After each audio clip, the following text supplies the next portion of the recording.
Hey, so this is an impromptu video. It was just on my mind yesterday to kind of share a little bit about my experiences, somewhat of a testimony.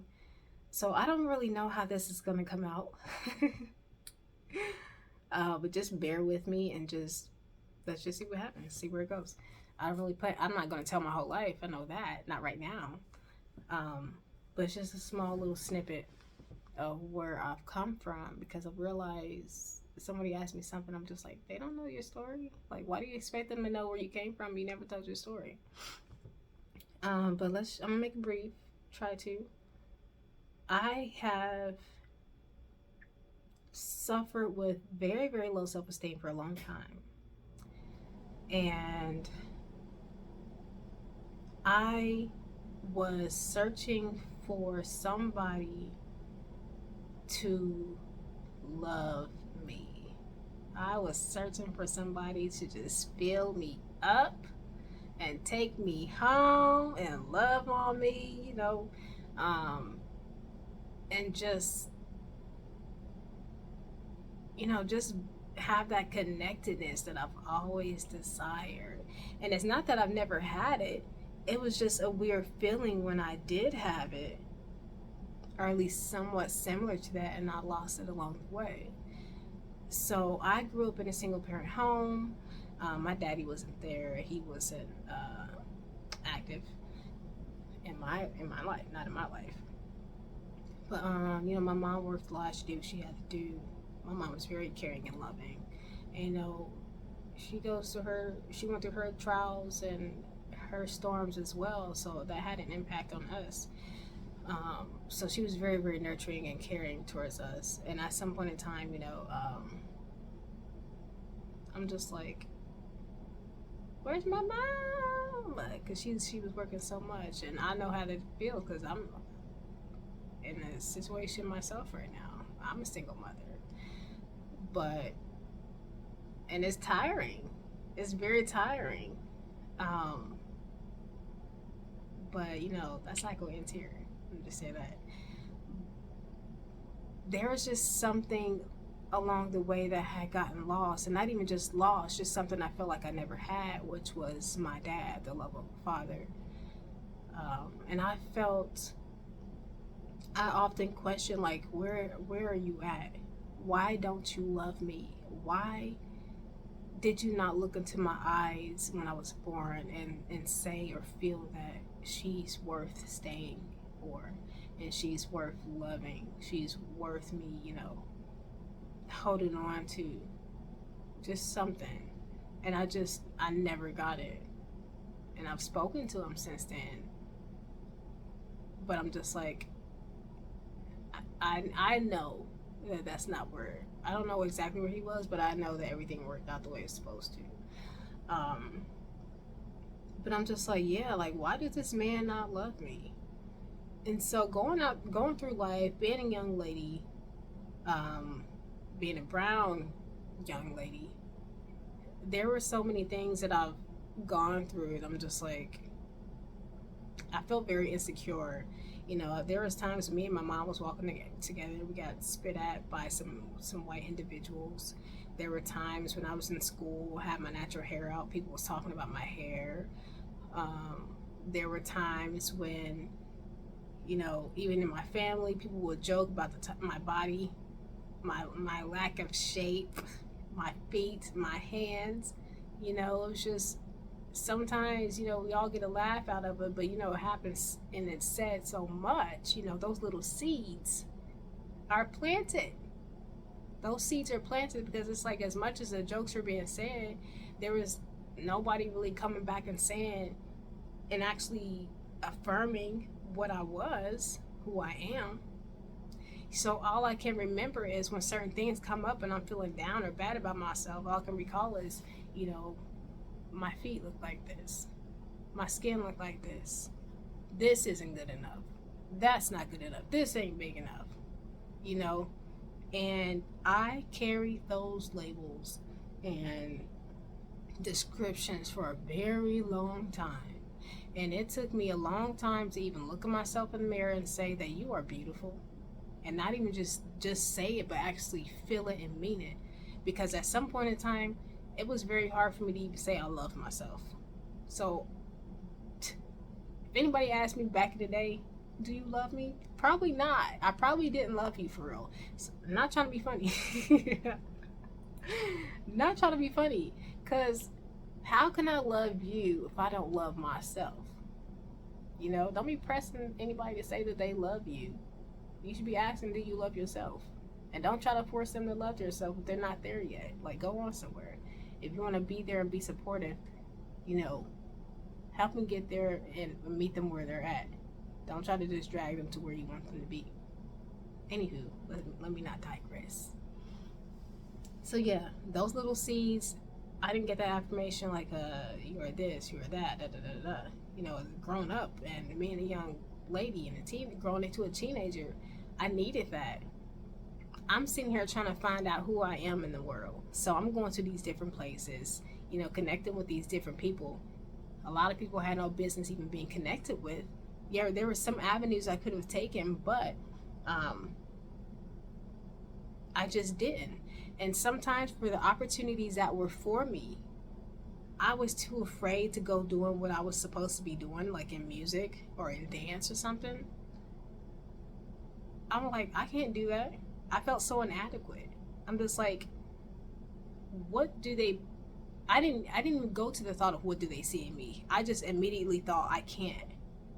I'm not enough. I cannot do this. I'm going to fail at this. Those were my immediate thoughts. I immediately counted myself out. And that carried through many years in my life. And it sucked. And the opportunities that I did take, very small, didn't require much, very minimum. Sometimes when I did do something that was good for me, I didn't continue it. I stopped. I said, okay, that's enough. Relationships that were good, that's enough. Don't get too close for me.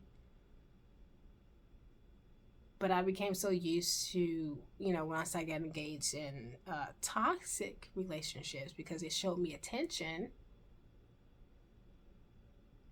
I thought it was love, and it wasn't. And so this, what I saw as love, was verbal abuse type of stuff. Not so much physical, but it did happen from time to time with different people in my life. I'm just like, you show me attention, you show me that you care. You don't always act right all the time,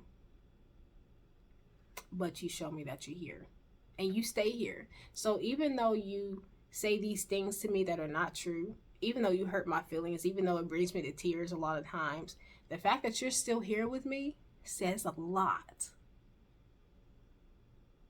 What an unhealthy and skewed perspective to have. You know what I mean?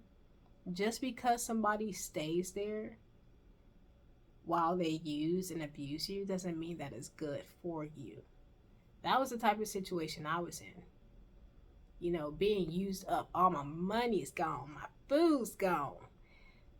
Everything that somebody could have taken and take advantage of, they did. And did not return it back because I did not require them to. I did not require them to return it back to me. I just let them do whatever they did. So in continuing this role, I became more broken, had even more low self-esteem, no self-worth whatsoever. I sure did not. The way I dressed changed. I started to I did not even wear color because I'm just like, I don't look good in color. My skin's too dark for that. I'm going to look real ashy. I'm going to look dusty.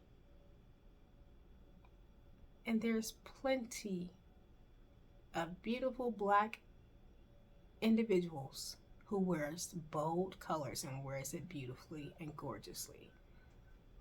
But my mind wasn't even in a state to where I'm just like, I can do anything. I can rock anything. No. I hated my body. I hated myself. And so I was so full of anger. I, at some point, felt like I hated the world. I did not like people. I did not want to be around people. And this ain't the type of not wanting to be around people where I just like, I feel like I need to recharge. I did not care for people for real. I had a heart for people. It was still in me. But I was so angry inside because I just wasn't me. I wasn't getting what I needed either. Those basic needs before you can try to start building everything else.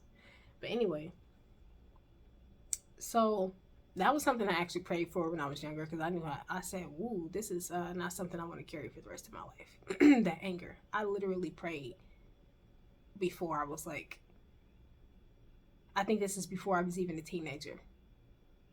And I didn't even know God like that. But there was at least some little foundation in me to know like I could talk to God.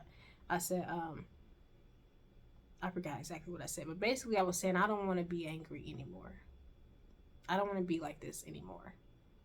And I started to change. So anyway, having low self-esteem showed up in so many ways, but mostly in regards to giving my body away, having sex with whoever I thought would be there with me. And then it came to some point where I'm just like, well, I know this is not going to last. We can just have a good time.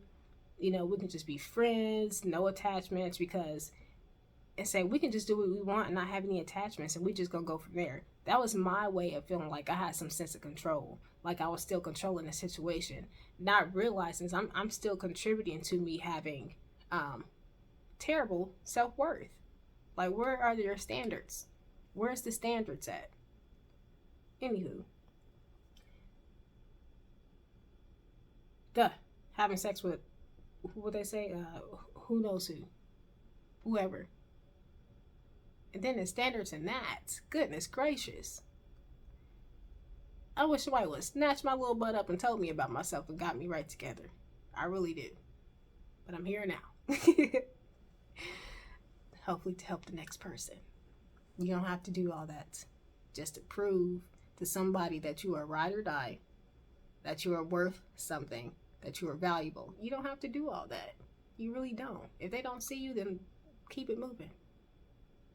Some people, it takes some time, but if you feel like you're pushing and struggling just for somebody to see you for who you are, not even worth it. Not worth it. Invest in yourself. Invest in yourself. Oh yes, this little piece here to keep me warm. This is all this is for. But so yeah, that's that. So it showed up in me just being overly sexually active. Overly sexually active. Yeah, it showed up like that.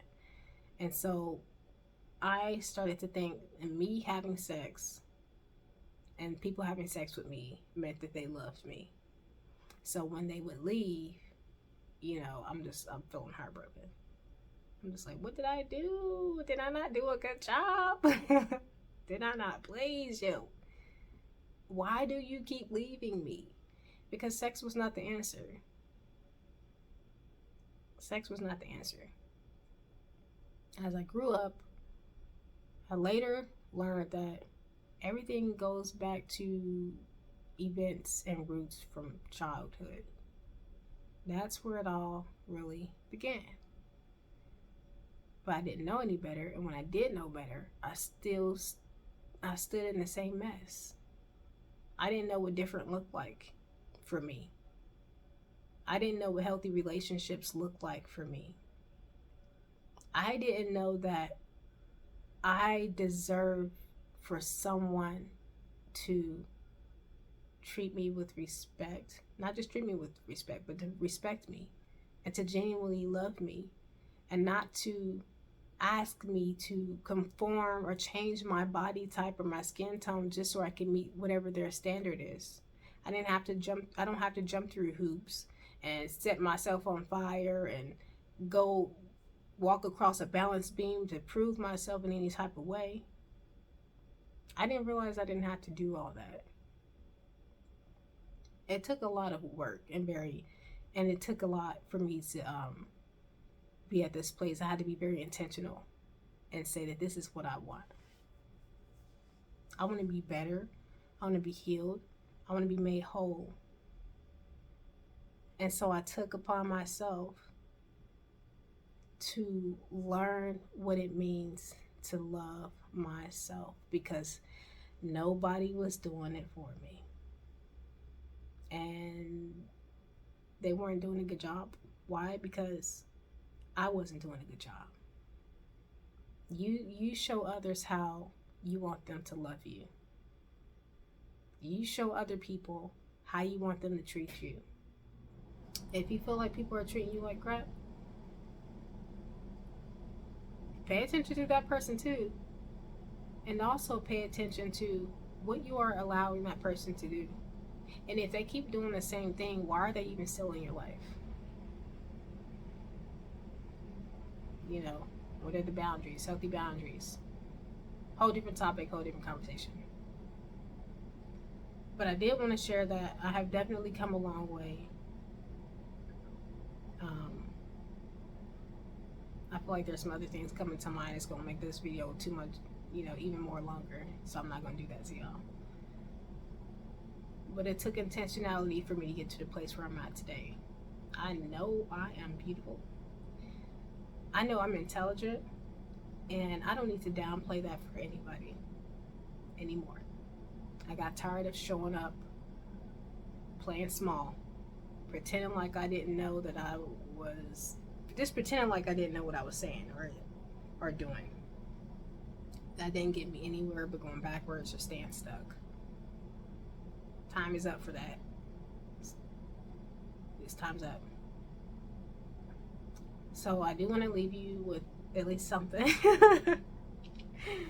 I told you I didn't know where this is going, but I'm going to just cut it here. Let's just be intentional about our journey to life. Not our journey in life, but just to life. And love. And how we love ourselves. How we show up for ourselves.